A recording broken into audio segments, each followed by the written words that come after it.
বাংলাদেশের মানুষের জন্য যেরকম স্বপ্নের দেশ মালয়েশিয়া, এরকম দুঃস্বপ্নের একটা দেশও মালয়েশিয়া। অতীত কাহিনী আপনাদেরকে বলে লম্বা করতে চাই না, তবে মালয়েশিয়া যে চিটার বাটপারে ভর্তি, খালি বাংলাদেশ না, এটার অসংখ্য অসংখ্য ভুরি ভুরি উদাহরণ আছে। আমরা এই মালয়েশিয়ায় বাংলাদেশের শ্রমিকদের, বাংলাদেশে যারা যায় তাদের দুর্দিন অবস্থা নিয়ে আজকে যদি ধরেন, আমি 2006-7 সাল থেকে বললে আজকে 20 বছর ধরে কাজ করি বলতে সংবাদ মাধ্যমে কাজ করি। মালয়েশিয়া বাংলাদেশের শ্রমিকদের দুঃখ দুর্দশা প্রতি পদে পদে বলে, এবং সবশেষ গত 1-1.5 বছর 2 বছর আগে পর্যন্ত শেষ আওয়ামী লীগ সরকারের সময় এমন একটা হরিলুট নৈরাজ্যকর অবস্থা তৈরি হয়েছে, একদম ওপেন সিক্রেট।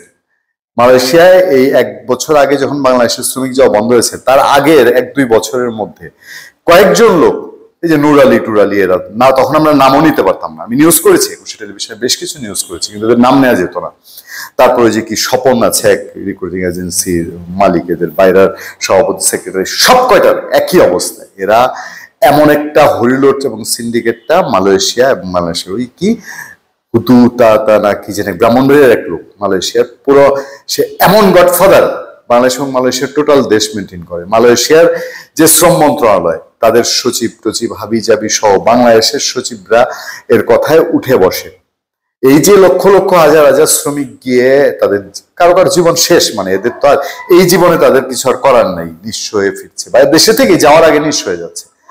এমন এমন বাটপারি করেছে মালয়েশিয়ার শ্রমিক পাঠানো নিয়ে, নাম নিয়েছে যেখানে 80,000 1 লাখ টাকা খরচ হওয়ার কথা, সেখানে 3 লাখ 4 লাখ টাকা 5 লাখ টাকা পর্যন্ত নিয়েছে। এবং একবারের জন্যেই একজন ব্যবসায়ী 500 কোটি টাকা হাতিয়ে দিয়েছে। এগুলো জানে, সবাই জানে, ওপেন সিক্রেট, সবাই জানে এগুলো। যারা রিক্রুটিং এজেন্টি, বাংলাদেশে যেসব 150 রিক্রুটিং এজেন্ট আছে, প্লাস দালাল সারা দেশে হাজার হাজার, সবাই জানে যে মালয়েশিয়ার লোক নেয়ার নামটা মুখে আসলে পরেই এই সময়। তার চেয়ে দুঃখজনক হলো, বাংলাদেশের সেই তৎকালীন সরকারের সময় আমরা অনেকবার চেষ্টা করেছি, সবশেষ যারা প্রবাসী কল্যাণ মন্ত্রণালয়ের দায়িত্ব ছিল, তাদের সচিব মন্ত্রী, তাদের ইন্টারভিউ করার পাইনি। বিভিন্ন উসিলায়, আজ দেশের বাইরে তো কালকে, তারা ধরা দেয় না। মালয়েশিয়ার সাথে এমন এমন চুক্তি করা হয়েছে, যে চুক্তিগুলাই হচ্ছে যে বাংলাদেশের শ্রমিকরা যেন দালালদের খপ্পরে পড়ে, এবং ওই দেশে গেলে আপনি কোনো বিচার পাবেন না।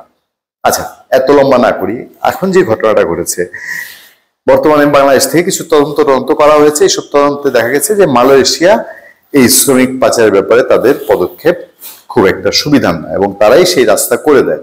এখন মালয়েশিয়ার গায়ে লেগেছে, তারা ব্লুমবার্গের একটা প্রতিবেদন পত্রিকা ছেপেছে, যেখানে বলছে শ্রমিক পাঠানোয় নানা অভিযোগের তদন্ত বন্ধে বাংলাদেশকে মালয়েশিয়ার চিঠি, মানে নানান যে অনিয়ম হয়েছে এটা বন্ধের জন্য বাংলাদেশকে বলছে মালয়েশিয়া। বোঝেন দেখি মানে চোরাগুলা কোন পর্যায়ে এসে তাদের অবস্থান। কি হয়েছে, শ্রমিক পাঠানো নিয়ে বাংলাদেশের চলমান দুর্নীতি ও মানব পাচারের তদন্ত বন্ধ করার অনুরোধ জানিয়েছে মালয়েশিয়া। দেশটির দাবি, এই অভিযোগগুলোর অধিকাংশই ভিত্তিহীন, আর এসবের কারণে যুক্তরাষ্ট্রের বার্ষিক মানব পাচার রিপোর্টে মালয়েশিয়ার অবস্থান খারাপ হয়েছে। মার্কিন সংবাদ মাধ্যম ব্লুমবার্গ এক প্রতিবেদনে বলেছে, 23 এপ্রিল মালয়েশিয়া মানব সম্পদ মন্ত্রণালয়ের সচিব আজমান মোহাম্মদ ইউসুফের পাঠানো চিঠিতে এই অনুরোধে জানানো হয়। চিঠিটি পাঠানো হয় বাংলাদেশ প্রবাসী কল্যাণ ও বৈদেশিক কর্মসংস্থান মন্ত্রণালয়ের সিনিয়র সচিব নিয়ামতুল্লাহ ভূঁইয়াকে। চিঠির একটি কপি ব্লুমবার্গ দেখেছে বলে প্রতিবেদনে দাবি করেছে। এছাড়া সংশ্লিষ্ট কর্মকর্তার সত্যতাও নিশ্চিত করেছেন।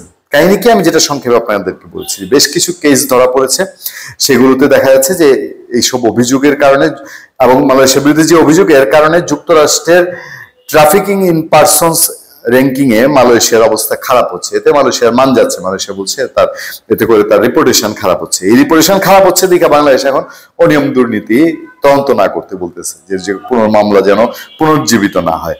এই চিঠির বিষয়ে বাংলাদেশের পক্ষ থেকে এখন কোনো আনুষ্ঠানিক প্রতিক্রিয়া জানানো হয়নি। তবে বাংলাদেশের প্রবাসী কল্যাণ মন্ত্রণালয়ের দায়িত্বে থাকা উপদেষ্টা আসিফ নজরুল সহ সচিব, তারা মালয়েশিয়ায় আলোচনায় বসতেছে। সেখানে শ্রমিকদের দুঃখ দুর্দশা জানার কথা। আমি জানি না, এর আগে বহু বক্তৃতা শুনেছি, বিএনপি গভর্নমেন্টের সময় শুনেছি, সরকার ক্ষমতায় আসলে পরেই নানান ভাবে ওরে বাপরে বাপ উদ্ধার করে ফেলে শ্রমিকদেরকে। তারপরে যত দিন যায় তত আর শ্রমিকদের কথা শুনে না, তখন শুনে বাইরের কথা, রিক্রুটিং এজেন্টদের কথা, দালালদের কথা, মালয়েশিয়ার মন্ত্রী এমপির কথা। একটা তটস্থ ভয় থাকতেই হয় সবসময় যে মালয়েশিয়া আবার কথায় কথায় তারা শ্রমিক নেওয়া বন্ধ করে দেয়, অন্য দেশ থেকে নেয়। আচ্ছা, এইরকম সিচুয়েশন বিএনপির সময় তো বাংলাদেশের পক্ষ থেকে এমন এমন রাষ্ট্রদূত দেওয়া হয়েছে যারা সারা বাংলাদেশে বিতর্কিত ফিগার, এবং তারা বহাল তবিয়ত হয়েছিল, তাদেরকে কেউ কিছু বলতে পারতো না। আওয়ামী লীগ গভর্নমেন্টের সময় একই ট্র্যাডিশন চলেছে এবং একইভাবে তাদের ব্যবসায়ীরা আঙ্গুল ফুলে কলা গাছ হয়েছে, এবং শ্রমিকদের দুঃখ দুর্দশা এখন আর দেখবেন খুব একটা উঠে আসে না। এবার এই গভর্নমেন্টের সময় গিয়েছেন শ্রম উপদেষ্টা, পরিষেবা কল্যাণ উপদেষ্টা, তিনি যাচ্ছেন। আমি খুব একটা আশায় বুক বাঁধতে চাই না, কারণ সিন্ডিকেটটা এত ভয়ঙ্কর শক্তিশালী, এত ভয়ঙ্কর শক্তিশালী, যেটা আপনারা কল্পনাও করতে পারবেন না। দেখা যাক, অপেক্ষায় থাকলাম। ধন্যবাদ সবাইকে। ভালো থাকবেন, সুস্থ থাকবেন, সত্য করুন এবং সহনশীলতার সাথে। আপনার সাথে আমি আতিক রহমান পূর্ণিয়া।